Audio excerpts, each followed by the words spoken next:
Hello friends, welcome back to my channel. तो आज के इस वीडियो में मैं आपको एक्सप्लेन करने वाली हूँ 2023 में आई मूवी अपूर्वा। तो चलिए विदाउट वेस्टिंग टाइम मूवी का एक्सप्लेनेशन स्टार्ट करते हैं। मूवी स्टार्ट होती है एमपी के हाईवे से, जहाँ से तीन लोग शादी का सामान लेकर जा रहे थे। तभी उनके कार के सामने उन्हें कई सारे कांटे दिखाई देते हैं, जिसे देखकर वो समझ जाते हैं कि कोई उन्हें लूटना चाहता है। वो कार रिवर्स लेने लगते हैं, लेकिन तभी उनके ऊपर गोलियां चलने लगती हैं और एक आदमी की मौत हो जाती है। एक्चुअली उनके ऊपर चार लोगों ने हमला किया था, जिनका नाम था छोटू, सूखा, जुगनू और बल्ली। ये चारों हाईवे से जाने वाली गाड़ियों को लूटते और लोगों को मारते थे। आज भी ये कार में जो भी सामान था वो सब ये लूट लेते हैं, जिसके बाद उन लोगों को मारकर वहां से जाने लगते हैं। साथ ही उनकी कार भी इन्होंने चुरा ली थी। उनकी बातों से पता चलता है कि लोगों को तड़पाकर मारने में इन्हें मजा आता है। आज जो सामान उन्होंने चुराया था उस सारे सामान को एक जगह पर रख देते हैं और अगली चोरी की प्लानिंग करने लगते हैं। दूसरे दिन वो जब कहीं जा रहे थे, तभी रास्ते में उनकी एक बस आगे थी। हम देखते हैं कि उस बस में थी अपूर्वा, जो आगरा जा रही थी। एक्चुअली अपूर्वा की शादी फिक्स हो गई थी राजीव के साथ, और आज राजीव का बर्थडे था, इसलिए अपूर्वा उसे सरप्राइज देने के लिए जा रही थी। अपूर्वा अपनी फ्रेंड को बताती है कि उसने ये बात अपने घर वालों को नहीं बताई, इसलिए अगर उसके घर वाले पूछे तो वो उन्हें बता दे कि वो उसके पास आई है। तभी अपूर्वा को राजीव का कॉल आता है, क्योंकि उसे पता चल गया था कि अपूर्वा उसके पास आ रही है, इसलिए वो भी बहुत खुश था। जिसके बाद हमें कुछ टाइम पहले की स्टोरी दिखाई जाती है। एक्चुअली कुछ मंथ्स पहले अपूर्वा ड्राइविंग सीख रही थी, लेकिन 10 दिनों तक सीखने के बाद भी वो ठीक से गाड़ी नहीं चला पा रही थी, इसलिए वो गाड़ी सीखना ही बंद कर देती है।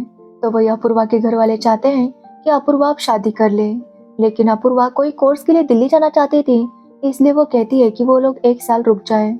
लेकिन उसके घर वाले समझाते हैं कि अगर वो अभी से देखना शुरू कर देंगे तो 1 साल तक बात बन जाएगी। इसलिए अपूर्वा अपनी फैमिली के साथ राजीव के घर जाती है, जहाँ पर वो दोनों काफी बातें करते हैं और वो दोनों एक दूसरे को पसंद करने लगते हैं। कुछ टाइम गुजरने पर उन दोनों की एंगेजमेंट हो जाती है। अब कहानी प्रेजेंट में आती है, जहाँ पर अपूर्वा उसी बस में थी जिसके पीछे इन चारों की कार थी। ये चारों उस बस को ओवरटेक करना चाहते थे और बस वाला उन्हें रास्ता नहीं दे रहा था। इसी वजह से जुगनू काफी गुस्से में आ जाता है। वो अपनी कार आगे लेकर आता है और बस के सामने खड़ी कर देता है। जुगनू काफी गुस्से में था, इसलिए वो जाकर बस वाले को बहुत ज्यादा पीट देता है और फिर ड्राइवर और कंडक्टर को गोली मार देता है।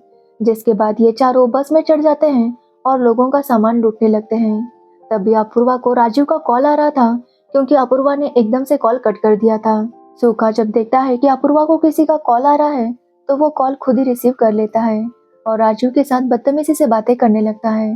राजू कह रहा था कि उसे अपूर्वा से बात करनी है। जब सूखा अपूर्वा को मोबाइल नहीं देता तो राजू को गुस्सा आ जाता है और वो उसे डांटने लगता है। अब ये सुनकर सूखा को गुस्सा आता है और वो राजू से कहता है कि वो अपूर्वा को उठाकर ले जा रहा है, और अगर राजू के अंदर हिम्मत है तो वो आकर अपूर्वा को बचा ले। ये बोलकर सूखा अपूर्वा को उठाकर ले जाने लगता है। तभी अपूर्वा का मोबाइल गिर जाता है और राजू उस पर दोबारा कॉल कर रहा था। बस में से एक आदमी कॉल उठाकर राजू को बता देता है कि ये चारों उसे उठाकर ले गए। जिसके बाद राजू अपूर्वा को ढूंढते हुए यहाँ आने लगता है। तो वही हम अपूर्वा को देखते हैं, जैसे ये लोग एक कार में डालकर कहीं ले जाने लगते हैं। वो लोग एक सुनसान रास्ते पर आते हैं जहाँ आसपास कोई भी नहीं था। वो लोग अपूर्वा को एक पुराने ट्रेन के डब्बे में रख देते हैं। वो लोग सोच रहे थे कि अपूर्वा के साथ पहली बार कौन करेगा, और इसी बात पर उन चारों में झगड़ा होने लगता है। तभी छोटा अपूर्वा के करीब जाने की कोशिश करता है तो अपूर्वा उसे थप्पड़ मारती है। ये बात छोटा से बर्दाश्त नहीं होती और वो भी अपूर्वा को थप्पड़ मार देता है, जिससे वो बेहोश हो जाती है। ये देखकर सूखा छोटा पर गुस्सा करने लगता है, क्योंकि अगर अपूर्वा चीखेगी नहीं तो उसे मजा नहीं आएगा। इसलिए ये चारों डिसाइड करते हैं कि जब तक वो होश में नहीं आती कोई भी कुछ नहीं करेगा। वो जब बाहर जाते हैं तो वहां से एक ज्योतिषी गुजर रहा था। ये लोग जब उसे देखते हैं तो वो समझ जाते हैं कि इसे सब कुछ पता चल चुका है, इसलिए वो उसके भी हाथ पैर बांधकर अपूर्वा के पास उसे रख देते हैं। जिसके बाद ये चारों डिसाइड करते हैं कि ये चारों टॉयलेट करेंगे, और जो सबसे ज्यादा टाइम तक टॉयलेट करेगा वही अपूर्वा के पास पहले जाएगा। अब इसमें सूखा जीत जाता है और दूसरे नंबर पर जुगनू था, फिर बल्ली और लास्ट में छोटा। तो वही हम अपूर्वा को देखते हैं जिसे होश आ गया था और वो वहां से भागने की प्लानिंग कर रही थी। ज्योतिषी उसे हाथ पैर खोलने के लिए कहता है और अपूर्वा उसके भी हाथ पैर खोल देती है। जिसके बाद ज्योतिषी और अपूर्वा वहां से भागने लगते हैं। अपूर्वा काफी तेज भाग रही थी, लेकिन इसी चक्कर में वो जाकर छोटा से टकराती है। छोटा जब अपूर्वा को भागते हुए देखता है तो वो उसे मारने की कोशिश करता है। तो वही ज्योतिषी दूसरी जगह जाकर छुप जाता है। लेकिन अपूर्वा छोटा से लड़ रही थी, तभी उसके हाथ एक बकेट लगता है और वो उसे छोटा को मार देती है और उसकी वहीं पर मौत हो जाती है। अब अपूर्वा फिर से जाकर छुप जाती है, लेकिन उसकी आवाज से इन तीनों को पता चल गया था कि अपूर्वा ने छोटा को मार दिया है। वो जब आकर देखते हैं तो छोटा की हालत देखकर वो काफी शॉक थे, क्योंकि अपूर्वा ने बहुत ही बुरी तरह से उसे मार दिया था। अब ये तीनों अपूर्वा और ज्योतिषी को ढूंढने लगते हैं, लेकिन ये दोनों ही छुपे हुए थे। तो वही हम राजीव को देखते हैं, जो उस बस के पास आ गया था और उसने पुलिस कंप्लेंट भी कर दी थी। पुलिस का कहना था कि अगर वो गांव में जाकर अपूर्वा को ढूंढेंगे तो इन चारों को पता चल जाएगा और वो उसे मार सकते हैं। इसलिए पुलिस वाले काफी प्राइवेटली काम कर रहे थे। लेकिन राजीव जानता था कि अपूर्वा की जान खतरे में थी, क्योंकि अपूर्वा को गए हुए अब तक 2.5 घंटा हो चुका था। तो वही हम अपूर्वा को देखते हैं, जो एक जगह चुपकर बैठी थी और ये तीनों उसे ढूंढ रहे थे। उसे ढूंढते वक्त इन्हें ज्योतिषी मिल जाता है और बल्ली ज्योतिषी को मार देता है। जुगनू का कहना था कि ज्योतिषी को मारने की जरूरत नहीं थी, लेकिन अब तक बल्ली ने ज्योतिषी को मार दिया था। जिसके बाद ये तीनों फिर से अपूर्वा को ढूंढने लगते हैं। तो वही अपूर्वा जब भाग रही थी तो उसे एक कुआं दिखाई देता है, जो काफी गहरा था। अपूर्वा भागते हुए उस कुएं में गिरने वाली थी, लेकिन वो बच गई। तभी अपूर्वा देखती है कि इन तीनों ने ज्योतिषी को मार दिया था। ज्योतिषी का मोबाइल बच रहा था, इसलिए अपूर्वा उसका मोबाइल ले लेती है। अब ये तीनों समझ जाते हैं कि अपूर्वा के पास मोबाइल आ गया है, इसलिए इन तीनों को जल्दी से उसे ढूंढना होगा। तो वही अपूर्वा बार बार राजीव को कॉल करने लगती है, लेकिन राजीव उसका कॉल कट कर रहा था, क्योंकि उसके लिए वो एक ज्योतिषी का नंबर था। एक्चुअली कुछ टाइम पहले राजीव जब कहीं जा रहा था, तब उसी बस में वो ज्योतिषी था। वो राजीव के साथ बात करने लगता है और राजीव को अपना नंबर दे देता है, ताकि राजीव को अगर फ्यूचर जानना हो तो वो उसे कांटेक्ट कर सकता है। इसलिए राजीव बार बार उसका कॉल कट कर रहा था, फिर भी कंटिन्यू अपूर्वा कॉल करती है और राजीव कॉल उठा लेता है। तब अपूर्वा बताती है कि उस ज्योतिषी को मार दिया गया है। तब राजीव को याद आता है कि वो ज्योतिषी जिस गांव का था, उस गांव का नाम उसने उसे बता दिया था। अब राजीव को पता चल गया था कि अपूर्वा कौन से गांव में है, इसलिए वो अपूर्वा से कहता है कि वो टेंशन ना ले, वो लोग जल्दी उसके पास पहुंच जाएंगे। अब राजीव ये बात पुलिस को बताता है और पुलिस उस नंबर को ट्रेस करने लगती है, लेकिन पुलिस फास्ट एक्शन नहीं ले रही थी, क्योंकि उनके पास ऊपर से परमिशन अभी तक नहीं आई थी। राजीव समझ जाता है कि पुलिस वाले जल्दी से कुछ नहीं करेंगे। तो वही अपूर्वा भी उन गुंडों से छुपते हुए कुएं के अंदर जो सीढ़ियां थी उसके पीछे छुप गई थी। अपूर्वा काफी डर गई थी, क्योंकि अब तक रात हो चुकी थी। वो फिर से राजीव को कॉल करती है और उससे पूछती है कि पुलिस वाले कब तक आएंगे, लेकिन राजीव कहता है कि इनकी प्रोसेस काफी स्लो है, इसलिए राजीव अब खुद ही उसके पास आ जाएगा।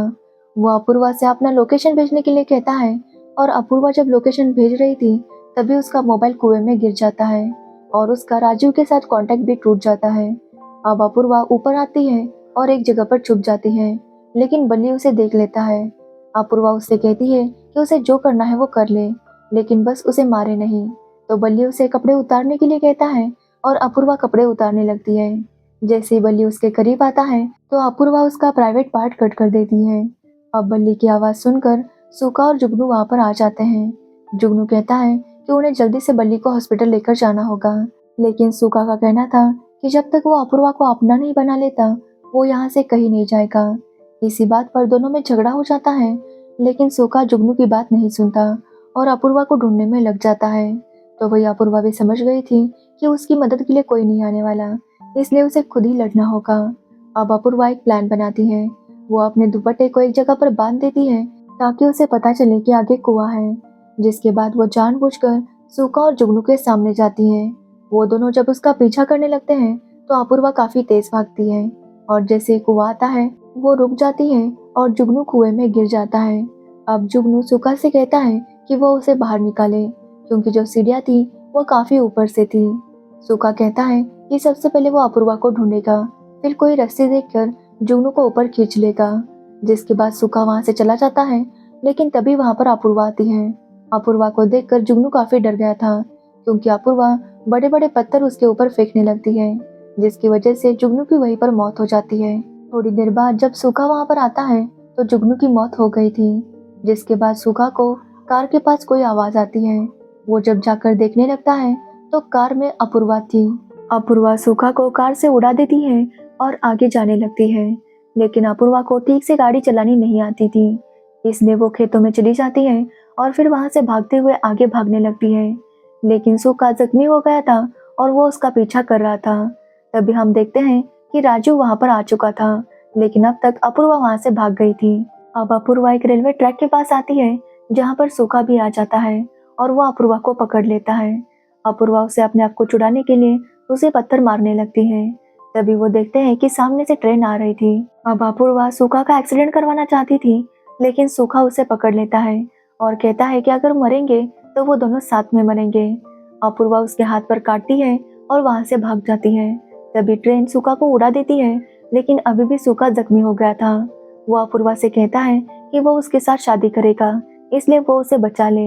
ये सुनकर अपूर्वा मुस्कुराती है और सुखा को पत्थर से मार देती है, जिसके बाद अपूर्वा ट्रैक के पास वाले रेलवे ऑफिस में चली जाती है और वहां से वो राजू को कॉल करती है और यहीं पर ये मूवी एंड हो जाती है।